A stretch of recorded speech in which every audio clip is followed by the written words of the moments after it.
What's good, y'all? Welcome into the Player Prop Show. Yeah, said I'm gonna start doing this regularly, so here we are once again. We got a nice big slate. Figured out I'd dig a little bit deeper on here, talk some props out. Maybe you guys have some stuff you want to shout out to me, and see if we can find some winners. There's a lot to like out here on this slate, so let's talk some of them out. Some of them I've already played. Some of them I want to talk out. Some games I won't talk about at all. Nuggets and Pistons. A few things do stand out to me in this game.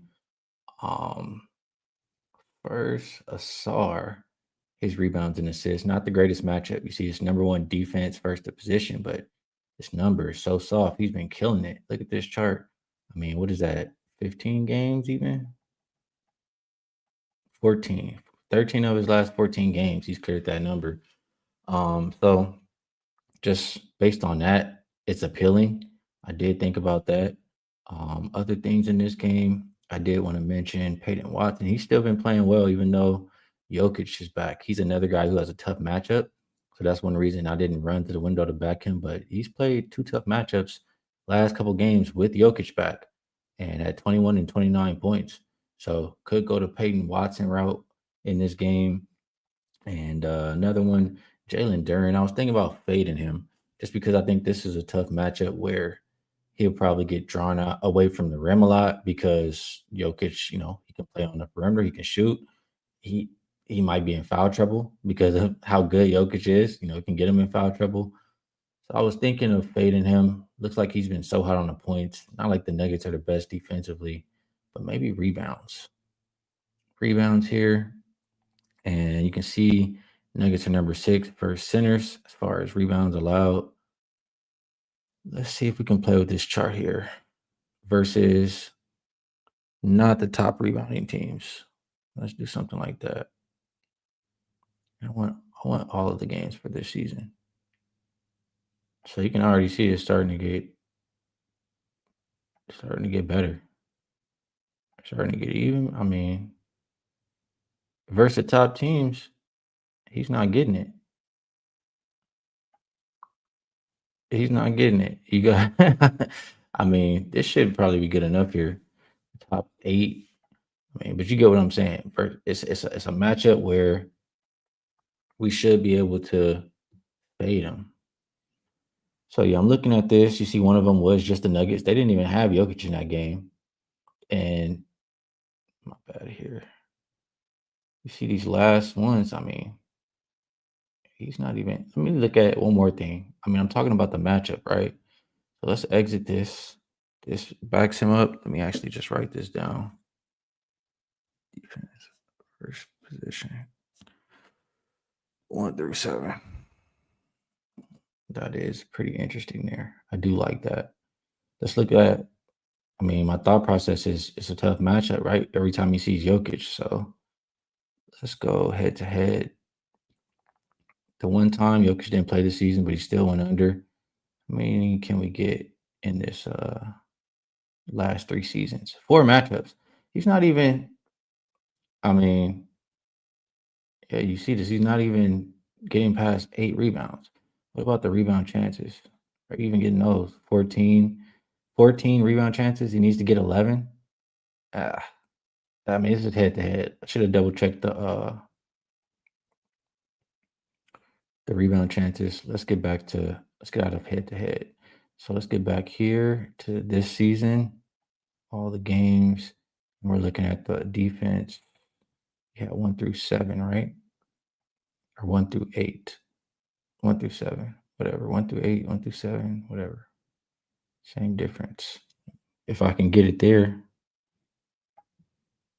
There we go. And then let's look at rebound chances.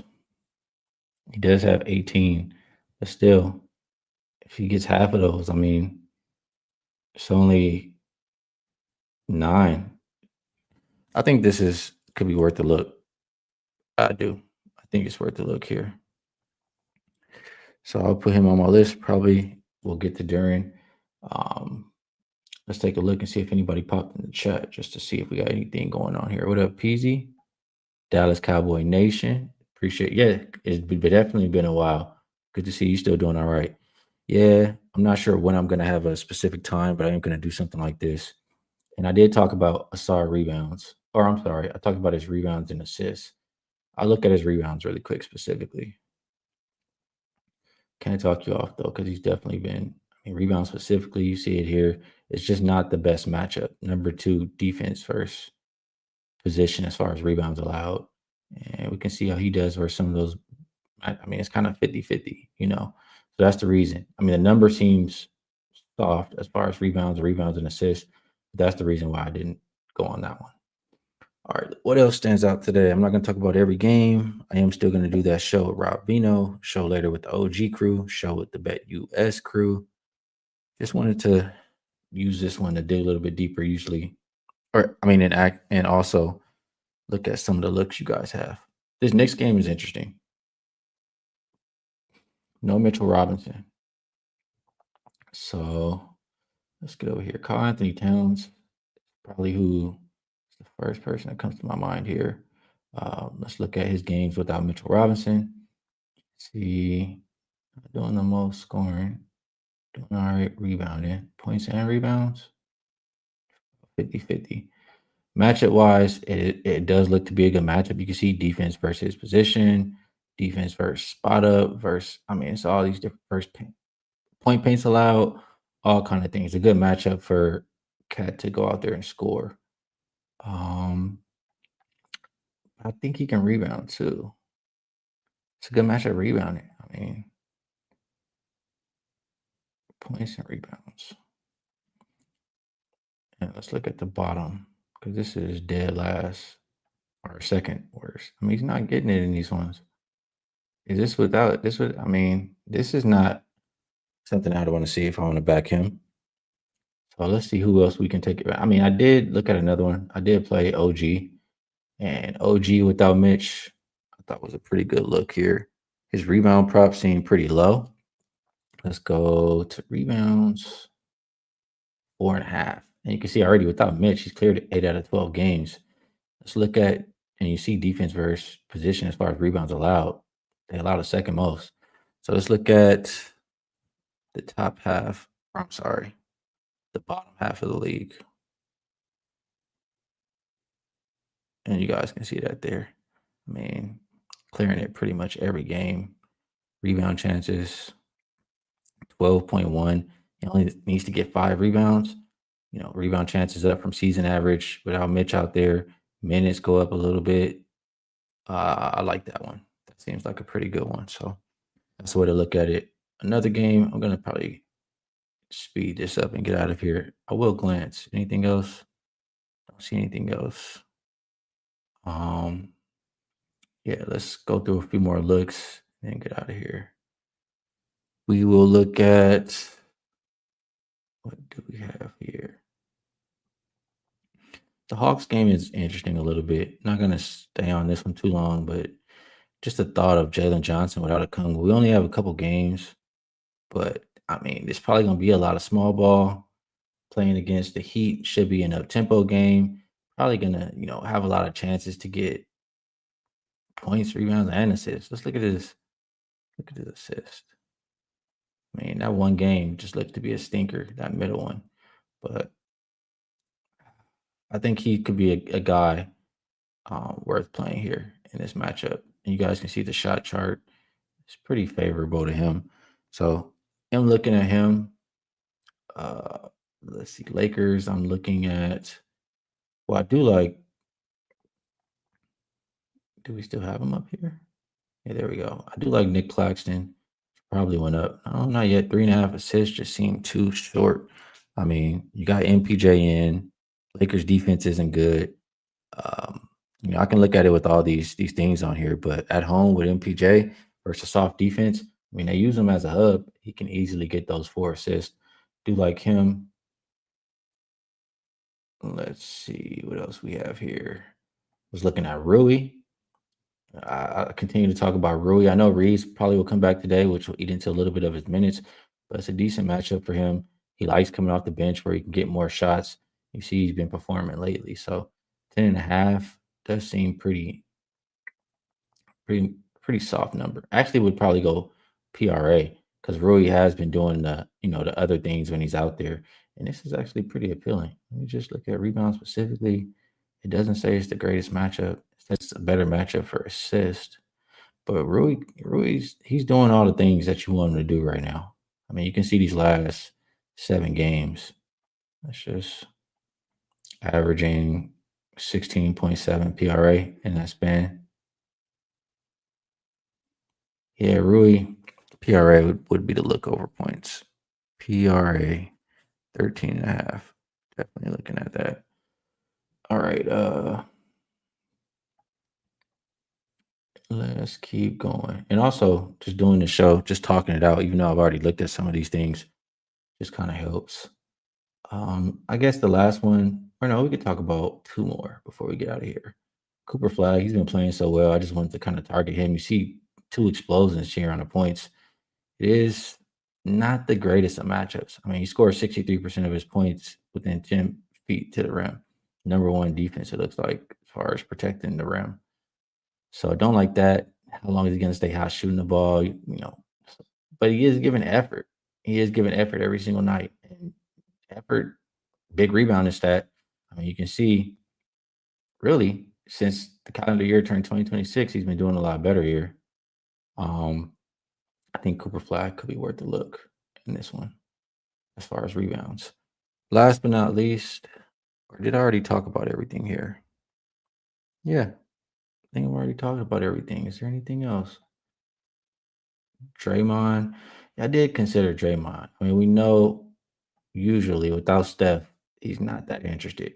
He got thrown out of this last game he played versus the Sixers. I'm pretty sure if he only played 9 minutes.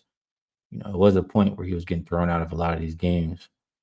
Um, this is interesting to me. Without Steph, he's yet to have hit his assist prop.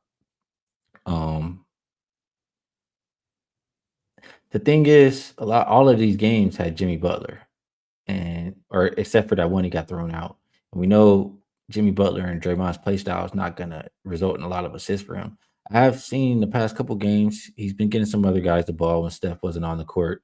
So result, I mean, history that says that under should be good, but I just worry.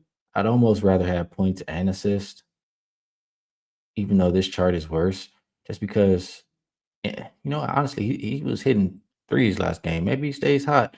Something about it just makes me feel uncomfortable. But I mean, we know in general, without Steph, Draymond don't want to play.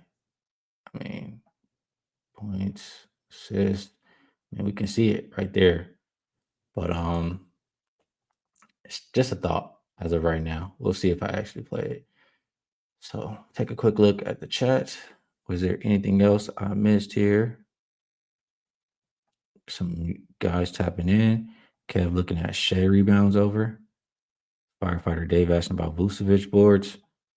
Um, I'll glance. Is there any reason to like these two, or are you just asking about them? You guys can give me maybe a reason to look at it. I mean, you don't have to, but if you had one, it would make it faster. Vucevic rebounds. Not the best matchup, and he hasn't really been rebounding lately. Um, yeah, so again, this is not one where I'm sure why we're looking at Vucevic rebounds. Maybe even the under. I mean, Miles Turner will space the floor, maybe keep him away from the rim as well. Maybe it's under actually for Vucevic here. What was the other one? The last comment was Shea rebounds. And he says no Franz, no Giannis. Yeah, I mean, I just don't view Vucevic as a big rebounder. I think that Miles Turner will still keep him away from the rim. I would look at other people to sneak in and grab those rebounds. I mean, off the top of my head, I don't really know who I'm going to target, but I'm just telling you my thought. Last one I'm going to do is Shea rebounds. We did have somebody ask about that in the chat. So let's take a look at SGA. SGA rebounds. Not the best matchup. He's been getting them kind of lately. Let's look at him versus top rebound. I mean, not lately at all. Probably has to do with, whether Hardenstein is playing. When Hardenstein was out, he wasn't really grabbing them at all for whatever reason. When Hardenstein's in, looks like maybe Hardenstein is just boxing people out. He sneaks in and grabs these boards. That's interesting. I mean, we should have. I mean, Chet and Hardenstein are both questionable. Uh, just based on the chart, if Hardenstein doesn't play, it doesn't look like you really want to take that over on his rebounds. But if Hardenstein does play, seems to make a difference as far as boxing out some of those bigs so he can sneak in and grab some rebounds. So that's what I got today. If you enjoyed the show, hit the like button for me. And yeah, leave a comment after the show. Let me know if there's anything I can do better. If whatever you guys think. I'm open to suggestions. I want to make the show something you guys like and enjoy.